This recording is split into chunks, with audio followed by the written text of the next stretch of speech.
మాజీ మంత్రి మల్లారెడ్డికి సీఎం రేవంత్ రెడ్డితో అపాయింట్మెంట్ ఇంకా కన్ఫర్మ్ కాలేదు. 4 రోజులుగా సీఎం రేవంత్ అపాయింట్మెంట్ కోసం ఎదురు చూస్తున్నారు మాజీ మంత్రి మల్లారెడ్డి. సుచిత్రలోని ఓ భూమి వివాదం కేసులో మాజీ మంత్రి మల్లారెడ్డి ఎమ్మెల్యే అడ్లూరి లక్ష్మణ్ కు మధ్య మాటల యుద్దం జరుగుతోంది. ఆ భూమి నాదంటే నాదంటూ ఒకరికొకరు ఎవరూ తగ్గడం లేదు. ఈ క్రమంలో ఎమ్మెల్యే లక్ష్మణ్ కు మల్లారెడ్డి సవాల్ విసిరారు.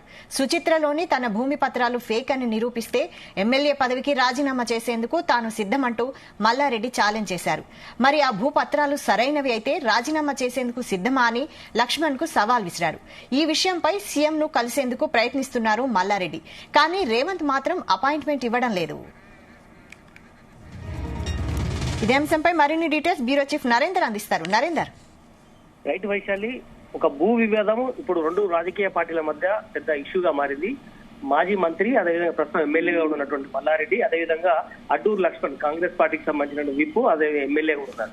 బట్ సర్వే నెంబర్ 82లో 2.5 ఎకరాల విషయంలో ఇద్దరి మధ్యలో పెద్ద ఇష్యూ అయింది. దానికి సంబంధించి అపోనెంట్ గా ఉన్నటువంటి దాదాపు 15 మంది 400 గదాలు కొనుక్కున్నామనే ఇష్యూ మీద ఇది గడిచిన 4 రోజులుగా ఇష్యూ నడుస్తుంది.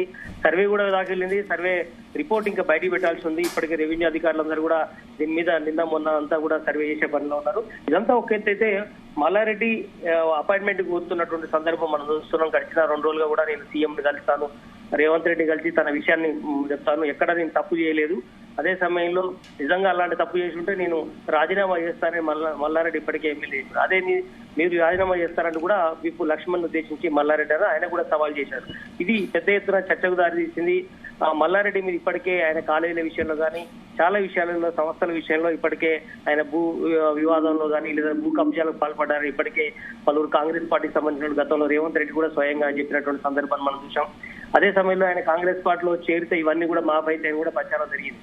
బట్ గతంలో ఒకసారి కలిసినప్పటికీ కూడా అది కేవలం డీకే శివకుమార్ ని కలవడం, ఇదంతా కాంగ్రెస్ పార్టీలోకి వస్తారు, దాని తర్వాత ఇష్యూ అంతా సద్దుమణుగుతుందని కూడా చెప్పారు. కానీ ఇప్పుడు ప్రజెంట్ కలిసేది విషయం వేరు. బట్ ఆయన కేవలం భూ కబ్జా విషయంలో మాట్లాడేందుకు సెటిల్ చేసుకునేందుకు మాత్రమే వస్తున్నట్టుగా సమాచారం ఉంది. కనుక ఆయనే అపాయింట్మెంట్ అవుతున్నప్పుడు కూడా రేవంత్ రెడ్డి కానీ వేం నరేందర్ రెడ్డి కానీ ఎవరు కూడా స్పందించట్లేదు. ఇప్పుడు స్వయంగా మనం జీ న్యూస్ ఆయనతో మాట్లాడాం. బట్ ఆయన నేను అపాయింట్మెంట్ కోరినా నాకు అపాయింట్మెంట్ ఇవ్వలేదని కూడా మల్లారెడ్డి స్వయంగా చెప్పాడు. అంటే మల్లారెడ్డికి టైం ఇవ్వకపోవడానికి చాలా కారణాలు ఉన్నాయి. ఎందుకంటే గతంలో రేవంత్ రెడ్డి ఉద్దేశించి తొడగొట్టిన సందర్భాన్ని మనం గుర్తు చేసుకోవాలి. ఏకంగా బీఆర్ఎస్ పార్టీ ప్రెస్ కాన్ఫరెన్స్ హాల్లోనే రేవంత్ రెడ్డిని దుర్భాషలాడుతూ ఆయనని వెటకారంగా మాట్లాడుతూ ఆయన తీవ్ర పదజాలంతో మాట్లాడిన సందర్భం ఉంది. అదే సమయంలో చాలా సార్లు మల్లారెడ్డి రేవంత్ రెడ్డిని చాలా స్టేజ్ల మీద తిట్టినట్టు సందర్భం ఉంది. బట్ ఇవన్నీ కూడా ఒక ఎత్తు అయితే ప్రస్తుతం ఆయన ల్యాండ్ ఇష్యూలో ఇబ్బంది పడుతున్నాడు కనుక ఈ సెటిల్ చేసుకునే ఉద్దేశంతోటే ఆయన అపాయింట్మెంట్ కోరుతున్నాడు. కనుక రేవంత్ రెడ్డి అపాయింట్మెంట్ ఇవ్వట్లేదంటే ఖచ్చితంగా అది బయట అధికారులు కానీ ఇవి తెలుసుకోవాలి తప్ప ఇది నా దగ్గర నా పరిధిలో కాదు అని ఇండైరెక్ట్ గా రేవంత్ రెడ్డి చెప్తున్నట్టుగా అర్థమవుతుంది. ఏదైనప్పుడు కూడా ఇది మల్లారెడ్డి కొంత ఇబ్బందికరమైనటువంటి వాతావరణం నెలకొంది. ఎందుకంటే ఒక పక్క కాంగ్రెస్ పార్టీ ఎమ్మెల్యేకి సంబంధించినటువంటి బాధ్యతగా వాళ్ళు చూస్తున్నారు.